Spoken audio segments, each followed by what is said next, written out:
Everyone, please welcome to the show, True Car sponsored racing driver Shea Holbrook. How you doing? I'm great. How are you? It's good to see you. Good to see you. All right. Now, let me just ask you a couple questions. First off, how old are you and where are you from? That's nice and easy. I'm 22 and I'm from Orlando, Florida. So originally from Florida. You travel around a lot, though, in the racing series, right? I get my mail. My residence is in Florida, but this entire year in 2012, I've been like all over the place. It's been great. That's good. Yeah, That's life's good. And you're 22 years old and you're doing what you love to do. I know. Absolutely. Those are positive. Well, obviously, you're a racer. So how did you get into racing, and who are some of your sponsors? You know, I don't have like the traditional story, Derek. I started literally 6 years ago, and I am the first generation in my family to be in motorsports. So typically, like, you know, it's generational. It's grandpa, dad, son. In my case, it's daughter. I literally started 6 years ago. What got me hooked was I did a retro pity experience, and I was 15, and I was a passenger, and I took literally one lap around. We ended up doing 3, but my first lap around, I was hooked. It's like the best drug ever, I swear to you. And then you got your license. Yeah, I got my license. I did club racing for 3 years, and then in 2010, I debuted my first pro race. And then ever since then, it's been great. Things have been gravy, actually. The end of 2011, I picked up a new sponsor called True Car. True Car is an online database company that provides upfront transparency pricing on new cars, used cars, TrueCar.com. Just go to it and you'll figure it out. And how did they help your career in particularly? Like, what was it? You know, honestly, you know, it's not everybody watching Fastlane Daily. It is not a secret that motorsports is an expensive hobby and career. So from the checkbook standpoint, they actually helped me out a lot. Let's be honest That's here. Great. But they also gave me every time I was on track, they gave me a coach. So I have 2 of the best coaches in the industry, and I definitely became a better racing driver because of like analyzing data. This was like the first year that I was actually able to like analyze data, and that's what racing's all about as a race car driver. So it's like get in the car, get out of the car, analyze data, talk to fans. Every millisecond counts. Well, you were just in the Fireball Rally, right? Yeah, I just did the Fireball Rally. And I believe you won your class. Yeah, kind of won my class. It's a big deal, you know, no big deal, right? We're in New York City, so I can do that. Brush them off. You know what you won? A sweet-ass plastic sign, but it is pretty cool. Yeah, no, honestly, I've never been more proud of a plastic sign in my life. But the Fireball Run is a really cool adventure rally, so it's you have to get from like point A to point B based off of clues. So I literally only knew where I was going to like sleep at night, which was kind of a cool way to live. The whole entire purpose behind it is to help aid in the recovery of missing children, which is really sweet because if you think about like when a child goes missing, after a year, that kid has no voice. So the Fireball Run is not a charity. The whole purpose of it is just to give that kid a voice again, and you get it like really attached to him. Yeah. And I actually met a dad of a child has a missing child, which like. It's a good cause. It's always good to race for a good cause. Yeah. Let me ask you this: is there a racer out there that is like your role model or someone you look up to, guy or girl? There's actually like quite a few people that I look up to. There are, I really admire certain characteristics of people. This might sound corny and everything, but I really look up to my dad. And my dad and I like butt heads sometimes, like it's no one's business. But I work with my parents. My dad is my team owner and manager, and my mom does all the logistics. Keeping it in the family. Keeping it in the family, nice. Man. And no, but there's like Lynn St. James.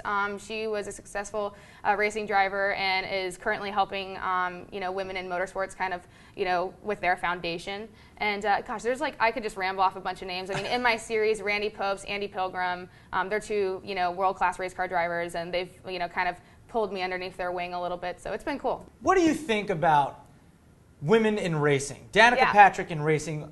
Without me giving you my thoughts of it, what just do you think of Danica Patrick in racing? Well, women in racing, I mean, there's not that many of us. So it's actually the racing community is large, across the world, but it's actually a pretty tight-knit niche.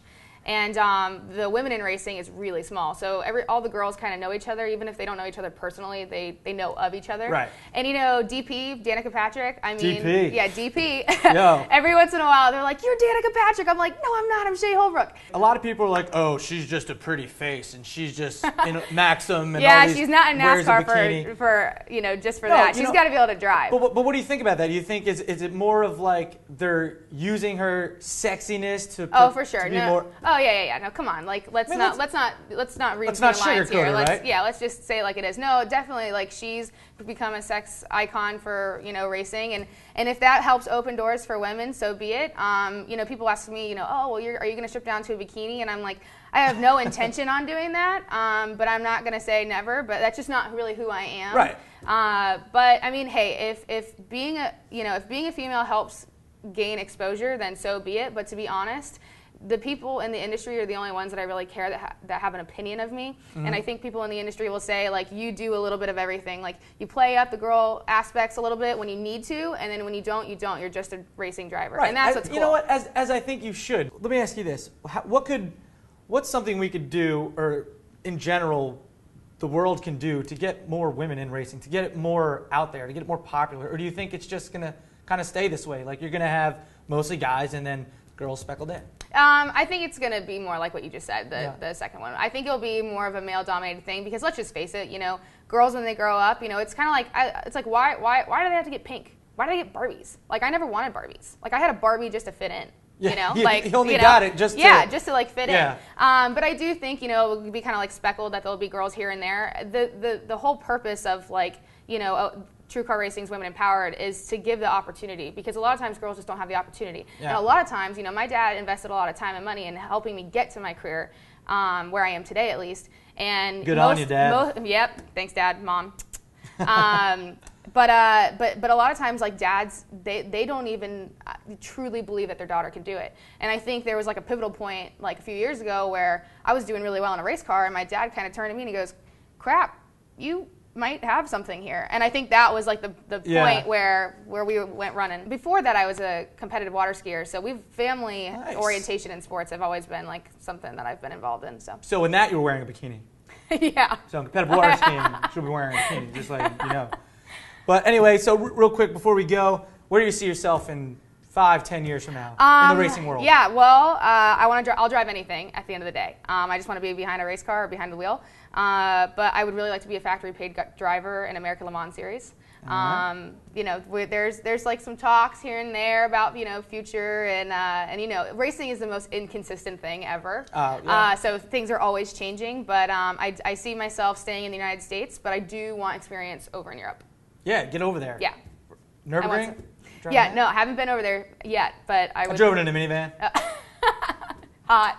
Whatever. Real hot. Hang my hat on that one.